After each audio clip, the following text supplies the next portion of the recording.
प्राचीन समय की बात है। एक नगर में एक बड़ा व्यापारी रहता था। वह जहाजों में माल लदवाकर दूसरे देशों में भेजा करता था। वह जिस प्रकार अधिक धन कमाता था, उसी प्रकार जी खोलकर दान भी करता था। परंतु उसकी पत्नी अत्यंत कंजूस थी।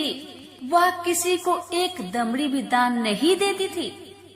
एक बार सेठ जब दूसरे देश व्यापार करने गया तो पीछे से बृहस्पति भगवान साधु का वेश धारण करके व्यापारी की पत्नी के समक्ष उपस्थित हुए और भिक्षा मांगने लगे।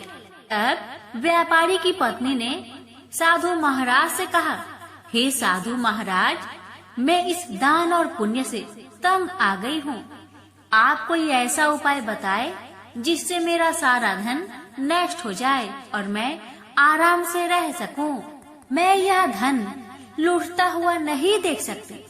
बृहस्पति भगवान ने कहा, हे देवी, तुम बड़ी विचित्र हो। संतान और धन से कोई दुखी होता है भला? अगर अधिक धन है तो इसे शुभ कार्यों में लगाओ, कुंवारी कन्याओं का विवाह करवाओ, विद्यालय और बाग बगीचों का निर्माण कराओ। ऐसे पुण्य कार्य करने से तुम्हारा लोक परलोक सार्थक हो सकता है। परंतु साधु की इन बातों से व्यापारी की पत्नी को खुशी नहीं हुई। उसने कहा, मुझे ऐसी धन की आवश्यकता नहीं है जिसे मैं दान में दूं। तब बृहस्पति देव बोले, यदि तुम्हारी ऐसी इच्छा है तो तुम एक उपाय करना। 7 बृहस्पतिवार घर को गोबर से लिपना और अपने केसों को पीली मिट्टी से धोना। केसों को धोते समय स्नान भी करना। व्यापारी से हजामत बनाने को कहना। भोजन में मांस मदिरा खाना। कपड़े अपने घर धोना। ऐसा करने से तुम्हारा सारा धन नष्ट हो जाएगा। इतना कहकर बृहस्पति भगवान अंतर ध्यान हो गए। व्यापारी की पत्नी ने बृहस्पति देव के कहे अनुसार 7 बृहस्पतिवार वैसा ही करने का निश्चय किया। केवल 3 बृहस्पतिवार बीते कि उसके समस्त धन संपत्ति नष्ट हो गई और वह परलोक सिधार गई। जब व्यापारी वापस आया तो उसने देखा कि उसका सब कुछ नष्ट हो चुका है। यह देखकर व्यापारी ने अपनी पुत्री को सत्वाना दी और दूसरे नगर में जाकर बस गया। वहाँ वह जंगल से लकड़ी काट कर लाता और शहर में बेचता था। इस तरह वह अपना जीवन व्यतीत करने लगा। एक दिन उसकी पुत्री ने दही खाने की इच्छा प्रकट की, लेकिन व्यापारी के पास दही खरीदने के पैसे नहीं थे। वह अपनी पुत्री को अवशासन देकर जंगल में लकड़ी काटने चला गया। वह एक वृक्ष के नीचे बैठकर अपनी पूर्व दशा पर विचार करके रोने लगा। उस दिन बृहस्पतिवार का दिन था। तभी वहाँ बृहस्पति देव साधु के रूप में सेठ के पास आए और बोले, हे मनुष्य, तू इस जंगल में किस चिंता में बैठा है? तब व्यापारी बोला, हे महाराज, आप सब कुछ जानते हैं। इतना कहकर व्यापारी अपनी कहानी सुनाकर रो पड़ा। बृहस्पति भगवान बोले, देखो बेटा, तुम्हारी पत्नी ने बृहस्पति देव का अपमान किया था, इसी कारण तुम्हारा यह हाल हुआ है। लेकिन अब तुम किसी प्रकार की चिंता मत करो। तुम गुरुवार के दिन बृहस्पति देव का पाठ करो। 2 पैसे के चने और गुड़ को लेकर जल के लोटे में शक्कर डालकर वह अमृत और प्रसाद अपने परिवार के सदस्यों और कथा सुनने वालों को बांट दो। स्वयं भी प्रसाद और चरणामृत लो। भगवान तुम्हारा अवश्य कल्याण करेंगे। साधु की बात सुनकर व्यापारी बोला, महाराज, मुझे तो इतना भी नहीं बचता कि मैं अपनी पुत्री को दही लाकर दे सकूं। इस पर साधु महाराज जी बोले, तुम लकड़ियां शहर में बेचने जाना। तुम्हें लकड़ियों के दाम पहले से चौगुने मिलेंगे, जिससे तुम्हारे सारे कार्य सिद्ध हो जाएंगे। उसने लकड़ियां काटी और शहर में लकड़ियां बेचने चल पड़ा। उसकी लकड़ियां अच्छे दाम में बिक गई, जिससे उसने अपनी पुत्री के लिए दही लिया और साथ ही साथ गुरुवार की कथा हेतु चना गुड़ लेकर कथा की और प्रसाद बांटकर स्वयं भी खाया। उसी दिन से उसकी सभी कठिनाइयां दूर होने लगी। परंतु अगले बृहस्पतिवार को वह कथा करना भूल गया। अगले दिन वहाँ के राजा ने एक बड़े यज्ञ का आयोजन कर पूरे नगर के लोगों के लिए भोजन का आयोजन किया।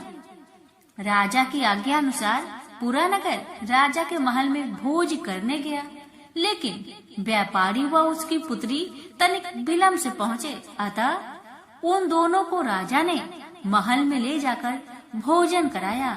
जब वे दोनों लौटकर आए तब रानी ने देखा कि उनका खूंटी पर टंगा हार गायब है। रानी को व्यापारी और उसकी पुत्री पर संदेह हुआ कि उसका हार उन दोनों ने ही चुराया है। रानी ने सारा कहानी राजा को सुनाया। फिर राजा की आज्ञा से उन दोनों को कारावास की कोठरी में कैद कर दिया गया। कैद में पड़कर दोनों अत्यंत दुखी हुए। वहाँ उन्होंने बृहस्पति देवता को याद किया। बृहस्पति देव ने प्रकट होकर व्यापारी को उसकी भूल का आभास कराया और उन्हें सलाह दी कि गुरुवार के दिन कैद खाने के दरवाजे पर तुम्हें 2 पैसे मिलेंगे। उनसे तुम चने और मुनक्का मंगवाकर विधि पूर्वक बृहस्पति देवता का पूजन करो, तुम्हारे सब दुख दूर हो जाएंगे। बृहस्पतिवार को कैद खाने के द्वार पर उन्हें 2 पैसे मिले। बाहर सड़क पर एक स्त्री जा रही थी। व्यापारी ने उसे बुलाकर गुड़ और चने लाने को कहा। इस पर वह स्त्री बोली, मैं अपनी बहू के लिए गहने ले जा रही हूँ, मेरे पास समय नहीं है। इतना कहकर वह आगे चली गई। थोड़ी देर बाद वहाँ से एक और स्त्री निकली। व्यापारी ने उसे बुलाकर कहा कि हे बहन, मुझे बृहस्पतिवार की कथा करनी है, तुम मुझे 2 पैसे का गुड़ और चना लाकर दो। बृहस्पति देव का नाम सुनकर वह स्त्री बोली, भाई मैं तुम्हें अभी गुड़ और चना लाकर देती हूँ। मेरा इकलौता पुत्र मर गया है, मैं उसके लिए कफन लेने जा रही थी, लेकिन मैं पहले तुम्हारा काम करूँगी और उसके बाद मैं अपने पुत्र के लिए कफन लाऊंगी। वह स्त्री बाजार से व्यापारी के लिए गुड़ चना ले आई और स्वयं भी बृहस्पति देव की कथा सुनी। कथा समाप्त होने पर वह स्त्री कफन लेकर अपने घर गई। घर पर लोग उसके पुत्र की लाश को राम नाम सत्य है कहते हुए शमशान ले जाने की तैयारी कर रहे थे। स्त्री बोली, मुझे अपने लड़के का मुख देख लेने दो। अपने पुत्र का मुख देखकर उस स्त्री ने उसके मुंह में प्रसाद और चंद्रामृत डाला। प्रसाद और चंद्रामृत के प्रभाव से वह पुनः जीवित हो गया। पहली स्त्री जिसने बृहस्पति देव का निरादर किया था, वह जब अपने पुत्र की विवाह हेतु पुत्र वधू के लिए गहने लेकर लौटी और जैसे ही उसका पुत्र घोड़ी पर बैठकर निकला, वैसे ही घोड़ी ने ऐसी उछाल मारी कि वह घोड़ी से गिरकर मर गया। जहाँ देख स्त्री रो रो कर बृहस्पति देव से क्षमा याचना करने लगी। उस स्त्री की याचना से बृहस्पति देव साधु के वेश में वहाँ पहुंचकर कहने लगे, देवी तुम्हें अधिक विलाप करने की आवश्यकता नहीं है। यह बृहस्पति देव का अनादर करने का कारण हुआ है। तुम वापस जाकर मेरे भक्त से क्षमा मांगकर कथा सुनो, तब ही तुम्हारी मनोकामना पूर्ण होगी। जेल में जाकर उस स्त्री ने व्यापारी से माफी मांगी और कथा सुनी। कथा के उपरांत वह प्रसाद और चंद्रामृत लेकर अपने घर वापस आई। घर आकर उसने चंद्रामृत अपने मृत पुत्र के मुख में डाला। चंद्रामृत के प्रभाव से उसका पुत्र भी जीवित हो उठा। उसी रात बृहस्पति देव राजा के सपने में आए और बोले, हे राजन, तूने जिस व्यापारी और उसके पुत्री को जेल में कैद कर रखा है वह बिल्कुल निर्दोष है। तुम्हारी रानी का हार वहीं खूंटी पर टंगा है। दिन निकला तो राजा रानी ने हार पर खूंटी लटका हुआ देखा। राजा ने उस व्यापारी और उसकी पुत्री को रिहा कर दिया और उन्हें आधा राज्य देकर उसकी पुत्री का विवाह उच्च कुल में करवाकर दहेज में हीरे जवाहरात दिए।